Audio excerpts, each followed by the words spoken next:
Axşamınız xeyir olsun. Məclis sahibləri və sahibələri adından sizə təşəkkür edirik.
Kardeşlik dünyasısan,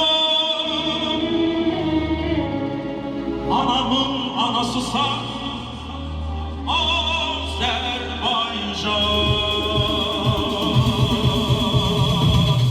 Çinalı yurdum Azerbaycan, bahar yurdum Azerbaycan.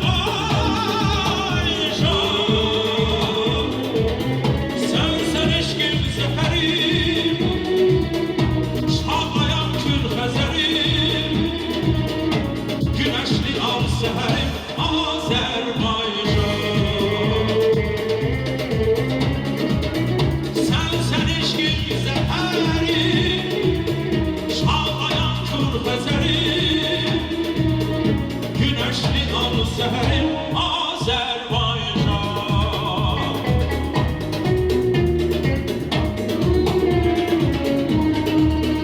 Var olsun Azerbaycanımız, yaşasın kudretli, suveren, azad, büyük Azerbaycanımız.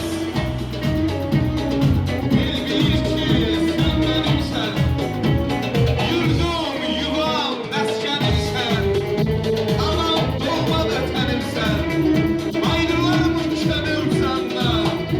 Azerbaycan, Azerbaycan.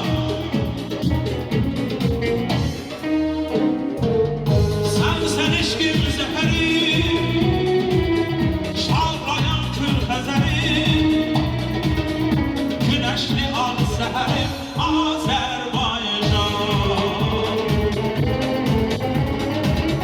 Ömrümün mənasısan, kardeşlik dünyasısan, anamın anasısan, Azerbaycan.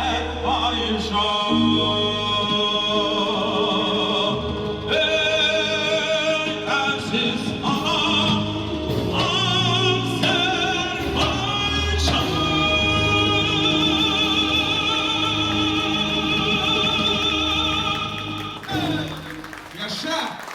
Teşekkür ederim. Var olasınız, var olsun Azerbaycanımız. Günü gündən gözəlləşən Gəncəmiz daha da abad və gözəl olsun. Ürəkdən təbrik edirəm yubileyarımızı bir daha. Teşekkür ederim. İşi mənim, söz sağ olun. Musiqiçilərimizi xahiş edirəm gürültülü alqışlayan əziz qonaqlar, şoför hörmətli xanımlar.